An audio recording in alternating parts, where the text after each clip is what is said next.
Hi friends, Swapna गुलबू चॅनलमध्ये तुम्हा सर्वांचे स्वागत आहे. फ्रेंड्स, आजच्या व्हिडिओमध्ये आज आपण अधिक महिन्यात काय करावे व काय करू नये याविषयी संपूर्ण माहिती जाणून घेणार आहोत. त्याआधी तुम्ही जर चॅनलवर नवीन असाल तर चॅनलला सबस्क्राईब करा. येत्या 17 मे 2026 वार रविवार या दिवसांपासून अधिक महिना हा सुरू होणार आहे आणि सोमवारी 15 जून 2026 रोजी हा अधिक मास संपणार आहे. या अधिक महिन्यात भगवान विष्णूच्या उपासनेला विशेष महत्त्व आहे. अधिक मास लागल्यामुळे हे वर्ष 13 महिन्यांचे असेल आणि या अधिक मासाला मलमास किंवा पुरुषोत्तम मास असेही म्हणतात. हा काळ अत्यंत धार्मिक आणि आध्यात्मिक दृष्टिकोनातून फारच महत्त्वाचा मानला जातो. या अधिक मासात केलेल्या कर्माचे फळ अनेक पटीने वाढतात. हिंदू पंचांगानुसार अधिक मास हा 13वा महिना दर 3 वर्षांनी येतो. या महिन्यात सूर्यसंक्रांत नसते, म्हणून हा महिना मलिन असा धोंड म्हणून मानला जातो. या महिन्यात कोणतेही मंगल कार्य केले जात नाही. भगवान विष्णू स्वतः या महिन्याचे स्वामी आहेत. या महिन्यामध्ये विष्णू पूजा, रामनाम, भागवत पारायण, तुळशी पूजा करणे अत्यंत फलदायी असते. बघा, जेव्हा एकच चंद्रमास दोनदा येतो तेव्हा पहिल्याला अधिक मास आणि दुसऱ्याला शुद्ध मास असेही म्हणतात. चंद्र आणि सूर्य वर्षामध्ये संतुलन राखण्यासाठी अधिक मास दर 3 वर्षांनी एकदा येत असतो. या महिन्याला धोंड्याचा महिना असेही म्हणतात. नकारात्मकतेला तुमच्या जीवनावर प्रभाव राहण्यासाठी किंवा रोखण्यासाठी या महिन्यात काही नियमांचे पालन केले पाहिजे. अधिक मास हा साधा महिना नाही, हा पुण्याचा महासागर आहे. या महिन्यामध्ये केलेल्या एका छोट्या नियमाने संपूर्ण वर्षाचं पुण्य मिळते, पण चुकीच्या गोष्टी केल्या तर ते पुण्य नष्ट होते. म्हणूनच आज आपण जाणून घेणार आहोत या ज्या चुका आहेत त्या अजिबात आपल्याला करायच्या नाही. त्या 99% लोकांना माहीत नसेल त्या चुका कोणत्या आहेत, तसेच या अधिक महिन्यात काय करावे व काय करू नये याविषयीची संपूर्ण माहिती आपण पाहणार आहोत. ही माहिती तुम्हाला सहज कोठेही मिळणार नाही, म्हणून आजच्या व्हिडिओमध्ये मी तुम्हाला अत्यंत महत्त्वाची माहिती सांगणार आहे. त्यामुळे व्हिडिओ स्किप न करता शेवटपर्यंत नक्की पहा. रोज भगवान विष्णूंची पूजा करा. अधिक मासामध्ये रोज भगवान विष्णूची म्हणजेच राम, कृष्ण, विठ्ठल यांची पूजा करा व फूल, तुळस, दीप, नैवेद्य अर्पण करा. फक्त 5 मिनिटे पूजा केली तरी सुद्धा या महिन्यामध्ये त्याचे पुण्य अनेक पटीने मिळते. अधिक मासात भगवद्गीतेचा 15वा अध्याय जो आहे पुरुषोत्तम योग, या अध्यायाचे नाव आहे आणि हा अध्याय वाचावा किंवा ऐकावा, कारण हा अध्याय भगवद्गीतेचा अर्क मानला जातो आणि परमात्म्याचे ज्ञान प्राप्त होते. तसेच अधिक मासात रोज 15व्या अध्यायाचे वाचन किंवा श्रवण केल्याने पितृदोष निवारण होतो आणि अक्षय पुण्याची प्राप्ती होते. अधिक महिन्यामध्ये अनारसे, बत्तासे, खारका, सुपारी किंवा फळे असतील तर ही 33 संख्येमध्ये सत्पात्र म्हणजे पात्रासह दान करण्याची आहे. आता जावयाला दान देणे वेगळे. हे जे दान आहे हे आपण एखाद्या मंदिरामध्ये गुरुजींना किंवा एखाद्या गरजू व्यक्तीला तुम्हाला द्यायचे असेल तर देऊ शकतात. संपूर्ण अधिक महिना सात्विक अन्न ग्रहण करावे. कांदा, लसूण, मांसाहार पूर्णपणे टाळावा. अधिक महिन्यामध्ये दररोज सकाळी ब्रह्ममुहूर्तावर म्हणजेच सूर्योदयापूर्वी स्नान करावे. शक्य असल्यास पवित्र नद्यांवर किंवा तीर्थक्षेत्री स्नान करावे आणि शक्य नसेल तर घरीच रोज पाण्यामध्ये गंगाजल आवश्यक टाकावे. विष्णूच्या कृपेसाठी पुरुष सूक्ताचे पठण करणे अत्यंत फलदायी मानले जाते. अधिक महिन्यामध्ये विष्णू मंदिरात किंवा तुळशीपाशी नित्य किंवा दीपदान करावे, हे पुण्याचे काम मानले जाते. अधिक मासामध्ये काहीही न करता रोज नामस्मरण करा. फक्त ओम नमो भगवते वासुदेवाय किंवा नमः शिवाय. तुम्ही तुमच्या कुलदेवीचा मंत्र जसे की ओम कुलदेवताय नमः या मंत्राचा 108 वेळ जप केला तरी सुद्धा चांगला आहे. त्याप्रमाणे श्रीराम जय राम जय जय राम या मंत्राचा जप देखील करू शकता. त्याचबरोबर हरिपाठ सुद्धा दररोज वाचू शकता किंवा ऐकू शकता. यासाठी वेळ किंवा पैसा काहीच नको, फक्त श्रद्धा हवी.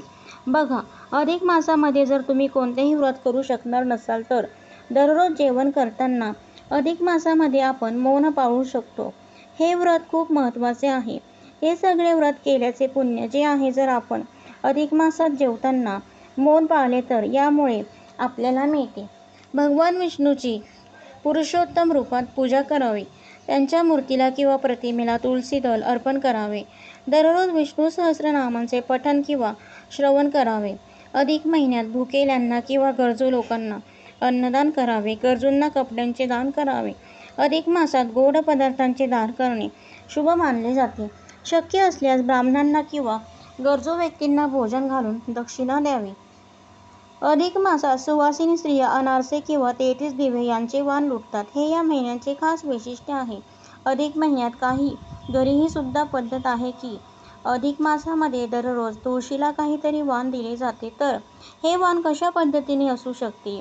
ओटीचे सामान आपण दररोज तुळशीला मातेला अर्पण करायचे. यासाठी आठवड्यातून एकदा, मग तो तुम्ही गुरुवारचा दिवस निवडा, रविवारचा दिवस निवडा तरी सुद्धा चालेल. अधिक मास असल्यामुळे रविवारी सुद्धा तुळशीला पाणी घातले तरी पण चालणार आहे. कारण अधिक मास हा वर्षातून एकदा नाही तर 3 वर्षातून एकदा येतो.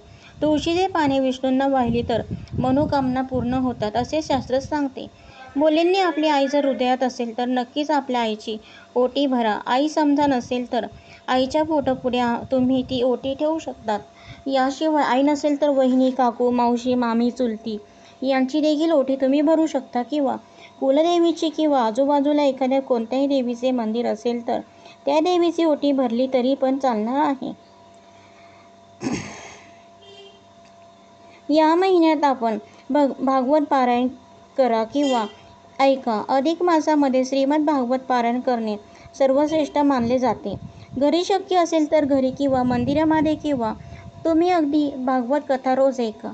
ऐकणेही पारायण एवढेच पुण्यकारक आहे. अधिक महिन्यात दान नक्की करा. गोरगरिबांना अन्न देणे, कपडे दान करणे. अधिक मासामध्ये केलेले दान सर्वात फलदायी असते. आपल्या ऐपतीनुसार अन्नदान, वस्त्रदान, पुस्तकदान किंवा गाईला चारा घालणे या सगळ्यांचे पुण्य या महिन्यामध्ये शतपटीने वाढते. महिन्यातून किमान एकदा तरी दान करा.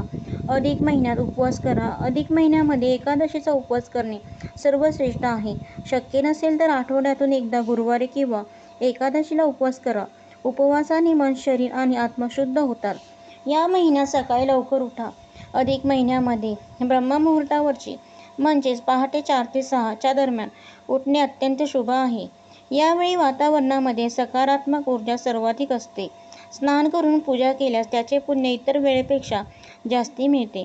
या महिन्यात गोमातेची सेवा करा. गाय ही आपल्या हिंदू संस्कृतीमध्ये माता आहे. अधिक महिन्यामध्ये गायीला हिरवा चारा, गूळ, पोळी खाऊ घालणे हे महापुण्याचे काम मानले जाते. जवळपास गोशाळा असेल तर तिथे जाऊन गायीची सेवा करा. अधिक महिन्यात श्रीसूक्त किंवा विष्णू सहस्रनाम म्हणा. अधिक महिन्यामध्ये रोज विष्णू सहस्रनाम किंवा श्रीसूक्त म्हणणे अत्यंत पुण्यकारक आहे. वेळ नसल्यास फक्त 3 वेळा ओम नमो नारायणाय नमः असे म्हटले तरी सुद्धा चालते, पण नियमितपणे म्हणा. सगळ्यात महत्त्वाचे, अधिक महिन्यात वाढदिवस करू शकतो का? वर्षश्राद्ध तुम्ही करू शकता का? तर हो, तुम्ही वाढदिवस साजरा करू शकता. त्याच्याबरोबर तुम्ही वर्षश्राद्धसुद्धा करू शकता. काहीच अडचण नाही. त्याच्याबरोबर या महिन्यात तुम्ही सगळे कुळदेवीला सुद्धा जाऊ शकतात. अधिक महिन्यात श्रीमद भागवत कथा आणि गीतेचे पठण केल्याने आध्यात्मिक प्रगती होते. तसेच या अधिक महिन्यात स्नानाला विशेष महत्त्व दिले जाते. म्हणून या अधिक महिन्यामध्ये पवित्र नद्यांमध्ये स्नान करणे किंवा घरीच आंघोळीच्या पाण्यात गंगाजल टाकून स्नान करणे देखील अत्यंत लाभदायक मानले जाते. त्याचप्रमाणे भगवान श्री हरी विष्णूचा एक मंत्र आहे. अगदी साधा सोपा मंत्र आहे. या मंत्राचा 108 वेळा जप करावा. कोणता आहे तो मंत्र? ओम नमो भगवते वासुदेवाय. हा 12 अक्षरी मंत्र म्हणजे द्वादशाक्षरी मंत्र अत्यंत शक्तिशाली आणि प्रभावशाली आहे. अधिक महिन्यात तुळशीच्या माळेवर रोज 108 वेळा या मंत्राचा जप करावा. बघा, या मंत्राची मी पुन्हा आठवण करून देत आहे. विष्णू सहस्रनाम स्तोत्राचे पठण अधिक महिन्यामध्ये आवर्जून करावयाचे आहे. जर हे स्तोत्र म्हणता येत नसेल तर अधिक महिन्याच्या निमित्ताने तुम्ही हे स्तोत्र म्हणायला सुद्धा शिकू शकतात. आणि जर तुम्हाला हे शक्य नसेल तर कमीत कमी मन लावून ऐकू शकता. व्यंकटेश स्तोत्र देखील या अधिक महिन्यामध्ये नक्की करावे. अधिक महिन्यात तांबूलदान. महिनाभर तांबूलदान केल्यास सौभाग्य प्राप्ती होते. म्हणून अधिक महिन्यामध्ये तांबूल दान करावे, विडा आणि दक्षिणा दान करावी. अधिक महिन्यामध्ये देवापुढे अखंड दिवा लावल्यास लक्ष्मी प्राप्ती होते. आता हा अखंड दिवा तुम्ही वेगवेगळ्या वातींनी सुद्धा लावू शकतात. दीपदानाला अधिक महिन्यामध्ये महत्त्व आहे, म्हणून दीपदान सुद्धा करावे. अपूपदान आणि दीपदान म्हणजेच लेक जावयाला आपण अनारशांचा दान देतो, ज्याला अपूपदान म्हणतात. आणि दीपदान म्हणजे अगदी छोटासा तांब्याचा पितळाचा दिवा तुम्ही देऊ शकत असाल तर तो दिवा सुद्धा देणे महत्त्वाचे आहे. म्हणजेच काय, या दोन्ही गोष्टी साध्य व्हाव्यात, अपूपदान आणि दीपदान या दोन्ही गोष्टी साध्य व्हाव्या आणि लक्ष्मीनारायण मानून त्यांचा सन्मान केला जावा, यासाठी त्यांना घरी बोलावले जाते.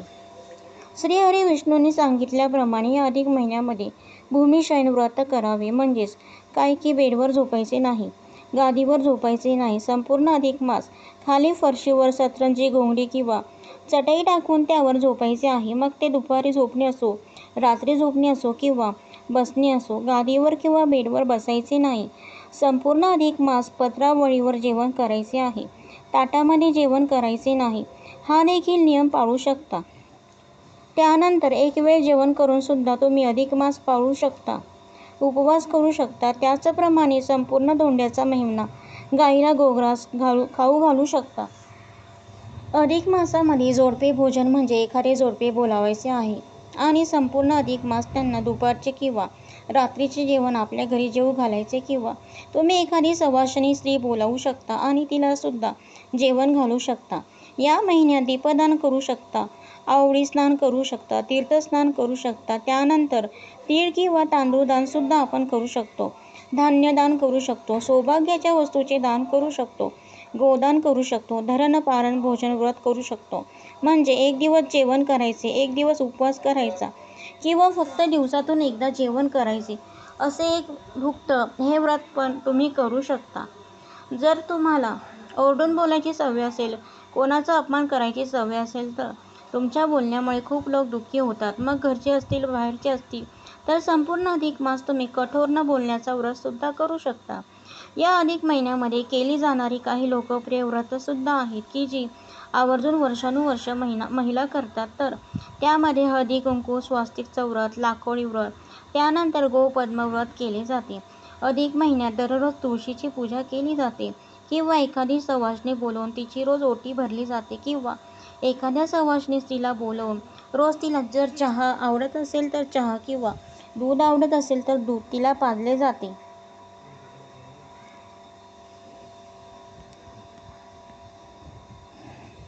तर फ्रेंड अशा प्रकारे आपला व्हिडिओ समाप्त होत आहे. तुम्हाला जर माझा व्हिडिओ आवडला असेल तर लाईक करा, शेअर करा, सबस्क्राईब करा. पुन्हा भेटू एका नवीन व्हिडिओसह. तोपर्यंत बाय.